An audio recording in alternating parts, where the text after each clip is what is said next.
ये छठवां लाभ है। तो जो भी बद्रीनाथ आता है उसे 6 लाभ तो अवश्य मिलते हैं। एक बात बोलें, बद्रीनाथ में प्रकृति भी है और परमात्मा भी है। बद्रीनाथ में ज्ञान भी है और ध्यान भी है। बद्रीनाथ में नर भी है और नारायण भी है। बद्रीनाथ में संत भी है और भगवंत भी है, दोनों व्याप्त हैं। इसलिए बद्रीनाथ वैकुंठ की भूमि है। ऐसी तपोस्थली पर हम सब आकर के बहुत धन्य आश्रित हैं। हमारा मन तो बहुत गदगद है, बहुत आह्लादित है। सच बोलें, कल से मन में बहुत प्रसन्नता है कि हम बद्रीनाथ आए हैं, हमको बुलाया है प्रभु ने। कितनी अद्भुत सौभाग्य है। तो हम बहुत मन ही मन प्रसन्न है। चर्चा करने के पूर्व एक बात और बोलें, तीर्थ में आने के 3 चीजों पर बहुत सावधानी रखनी है। 3 महत्व होते हैं तीर्थ के: स्नान, दान और ध्यान। जिस भी तीर्थ में जाओ वहां पहले स्नान करो। स्नान से तन की शुद्धि होती है। ध्यान करो, ध्यान से मन की शुद्धि होती है। दान करो, दान से धन की शुद्धि होती है। जरूरी नहीं आप बहुत दान दो, ये भी जरूरी नहीं कि आप दान दो, ये भी जरूरी नहीं कि धन का दान दो, मन का भी दान देना चाहिए। अभी हम खड़े थे बाहर, जब कर रहे थे तो हम बोल नहीं पा रहे थे, तो कोई माता जी ने महाराज जी को बोला कि हम बाबा की झोली में कुछ डालना चाहें, डाल दें? महाराज जी मुस्कुराते बोले, अपना मन डाल दो। आते आते ही बोला, हमको याद हो गया वो। महाराज जी ने मुस्कुराते हुए कहा, अपना मन डाल दो। इससे बड़ा भी कोई दान नहीं है। हम लोगों को इन 3 का बहुत ध्यान रखना है। स्नान यहाँ तप्त कुंड में करना है। तप्त कुंड में पीछे ऋषि गंगा बह रही है। श्री खाक चौक वाले हनुमान जी के आश्रम के जस्ट पीछे ऋषि गंगा बह रही है, अलकनंदा जी बह रही है। स्नान करना है। स्नान करते हुए अपने पितरों के निमित्त में भी स्नान करना, थोड़ा डुबकी लगाना। स्नान से निकलकर वस्त्र ठीक ठाक करके थोड़ा ध्यान करना है। गुरु का ध्यान, अपने आराध्य का ध्यान। और तुम माता पिता को भी मानते तो माता पिता का भी ध्यान, जिसको मानते हो उसका ध्यान। इसके बाद में अपने मन का दान। मन का दान ना से दे सको, धन का दान ना दे सको, एक दान दे देना, अपने बुरे कर्मों का दान कर देना।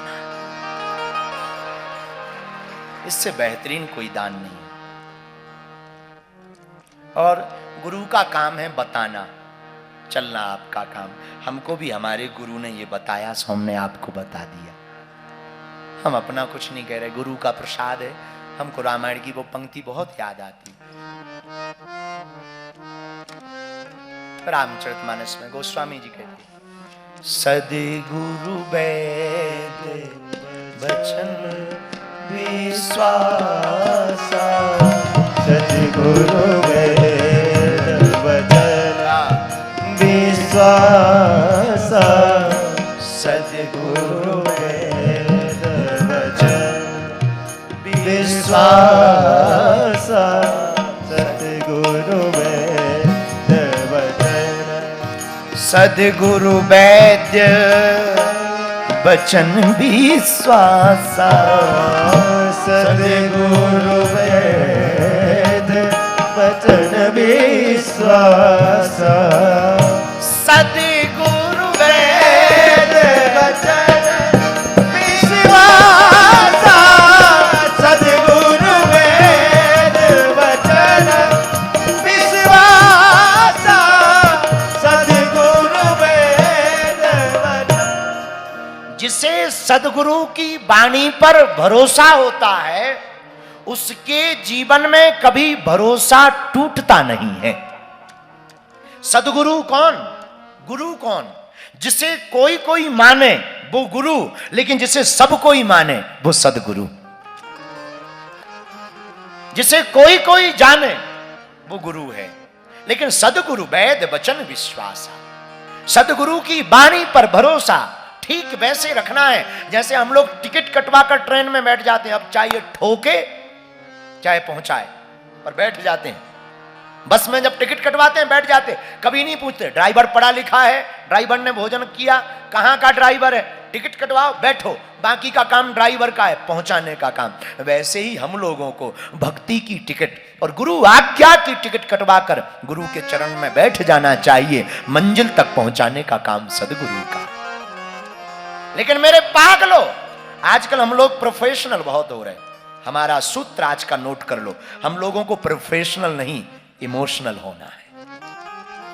प्रोफेशनल में आप लोग सब कुछ जिंदगी बर्बाद कर रहे हो, थोड़ा सा इमोशनल होना है। इमोशनल का मतलब ये नहीं कि तुम गंभीर रहो, गंभीर ही देखना है तो आईसीयू में जाओ, गंभीर नहीं। इमोशनल का मतलब बहुत गंभीरता भी नहीं, इमोशनल का मतलब कोई भी चीज बहुत परिपक्वता के साथ हम जो कर रहे सो कर रहे। हमारी आदत है, हम जिसमें अब हम कथा में बैठे तो हमें बाकी का ध्यान नहीं, कथा से उठेंगे तो बाकी का ध्यान करेंगे कि हमने बोला क्या। बोलने वाला बुलवा जाता है, हम बैठे रहते। इसको कहते हैं डूबना। सदगुरु वैद वचन विश्वास, सदगुरु की वाणी पर भरोसा। हमें एक कथा याद आती है, हम अभी छतरपुर में थे तो संकट मोचन के पुजारी जी हमको महाराज जी बता रहे थे हाथीराम बाबा के बारे में। तिरुपति बालाजी में एक मठ है उत्तर भारतीयों का, मात्र एक मठ, हाथीराम बाबा का मठ। उनका नाम हाथीराम है, हाथी नहीं थे वो, स्वरूप हाथी जैसा था, थे महात्मा, इनके जैसे ही महात्मा, पर नाम उनका हाथीराम बाबा। उनका जन्म हुआ नागौर राजस्थान में। आहा, हाथीराम बाबा बड़े सिद्ध महात्मा, सिद्ध कोटि के महात्मा, बड़ी छावनी के महाराज जी की कृपा पाती, बड़ी छावनी वालों की। तो पूज्य बड़ी छावनी वाले महाराज जी विश्राम करते थे तो ये चेला थे उनके, तो रोज चरण दबाते थे। एक दिन एक घटना घटी, चरण दबाते दबाते गुरुजी सो गए, इन्होंने चरण नहीं छोड़े।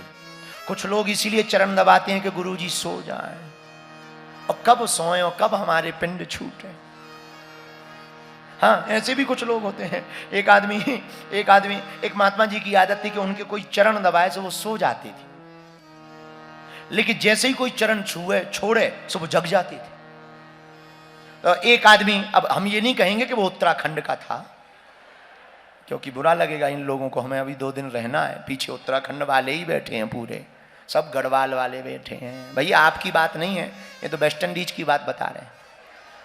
तो एक आदमी उत्तराखंड का, नाम चंगीलाल, गुरुजी की सेवा रोज करे। रात के समय गुरुजी की आदत के, गुरुजी के जैसे ही कोई चरण दबाए वो सो जाए, तो जैसे ही चरण दबाए गुरुजी सो गए। इसने सोचा गुरुजी सो गए, अब हम भी सो जाएं। जैसे ही उठे गुरुजी ने पूछा, हाँ तो चेला तुम कितने भाई हो? तो इसने जब तक बताए कि 5, तब तक गुरुजी फिर सो गए। अब जब फिर सो गए तो इसने सोचा कि अब सो ही गए हैं, तो ये उठा, अब जाने लगा। जैसे ही जाने लगा तो गुरुजी बोले, हाँ तो बताया नहीं तुमने कितने भाई हो? इसने कहा, गुरुजी बताया तो है 5। इतना बोल ही पाया, गुरुजी फिर सो गए। इसका दिमाग खराब। अब लगभग 2-3 बज गए, ये बार बार उठे और बैठे, फिर गुरुजी एक ही प्रश्न करें, कितने भाई हो? 2-3 बजे जैसे ही रात के, सुबह के, गुरुजी ने फिर पूछा, हाँ तो तुमने बताया नहीं भाई कितने भाई हो? सोई दोनों हाथ जोड़ के बोला, गुरुजी वैसे तो हम 5 भाई हैं, पर सुबह तक 4 बचेंगे।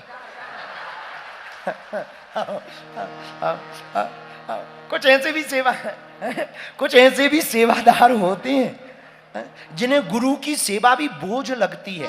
धर्म और सेवा बोझ नहीं है, बुरा ना मानना। बोझ कब लगती है? जब किसी भी चीज में हम आनंद लेना बंद कर देते हैं तो वो लोड लगती है, बोझ लगती है। जब अपने काम में ही हम आनंद लेना प्रारंभ कर देते हैं, सेवा में ही आनंद लेना प्रारंभ कर देते हैं, तो वो आनंद और उत्साह की पूर्ति करता है। इसलिए आपको टेंशन से बचना है तो अटेंशन में रहिए, टेंशन से बचना है अटेंशन में रहिए। अटेंशन का मतलब सावधान, और सावधान कौन करवा सकता है? सावधान तो तुम केवल सदगुरु ही करवा सकता। और कोई हमसे पूछे बढ़िया सदगुरु के बारे में बताओ, तो हमें तो एक ही सदगुरु याद आते हैं, जय जय जय हनुमान गोसाई, जय जय जय हनुमान गोसाई। बोलो, कृपा करहूं गुरुदेव की नाई, कृपा करहूं गुरुदेव की नाई। श्री राम जय राम, श्री राम जय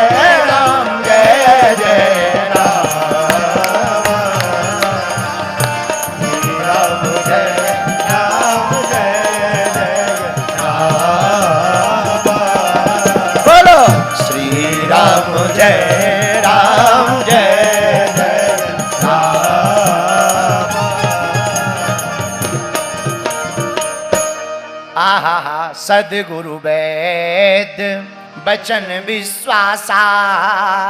तो जो सदगुरु के वचनों को मान करके जीवन जीता है उसका जीवन टेंशन में नहीं अटेंशन में रहता है। आहा। तो पूज्य श्री हाथीराम बाबा, इनका जन्म नागौर में हुआ जो वर्तमान में राजस्थान में। बड़ी छावनी के शिष्य, रोज प्रणाम करते सेवा करते। गुरुजी की आदत थी जैसे कोई सेवा करे सो जाती थी। बड़ी छावनी वाले पूज्य महाराज जी सो गए, पर धन्य है सेवा, इन्होंने चरण छोड़े नहीं, पूरी रात चरण दबाते रहे। सुबह हुई 5 बजे 4 बजे ब्रह्म मुहूर्त में जब नेत्र खोले गुरुजी ने, अरे हाथीराम तुम गए नहीं सोने, तुमने आराम नहीं किया? गुरुजी जो आपकी सेवा में आराम है वो बिस्तर पे कहां आराम मिलेगा, आपकी सेवा में बहुत आराम। हो बाबा, मांगो क्या चाहते हो, क्या पाना चाहते हो? गुरुजी कुछ नहीं चाहिए, आपकी सेवा मिल गई, सब मिल गया। नहीं फिर भी मांगो, आज हम तुमसे प्रसन्न हैं, अभी हमने स्नान भी नहीं किए, हम तुम्हारे गुरु हैं, सबल गुरु हैं, मांगो क्या चाहते हो? गुरुजी हमने गुरु के दर्शन कर लिए, अब हमें गोविंद के दर्शन और करवा दो। अच्छा गोविंद के दर्शन करना, चलो जाओ, हमारा आशीर्वाद है, तुम यहां से गोविंद के दर्शन करने के लिए सप्तगिरी पर्वत की कंदरा में जाकर के जाप करो। 12 वर्ष तक सप्तगिरी पर्वत की कंदराओं में बैठकर अगर आप जप करेंगे तो 12 वर्ष जिस दिन पूर्ण होगा उसी दिन श्री हरि नारायण तुम्हारे सामने प्रकट होंगे। अभी की घटना है कलयुग की, कोई द्वापर सतयुग की नहीं। ये पढ़े लिखे तो थे नहीं,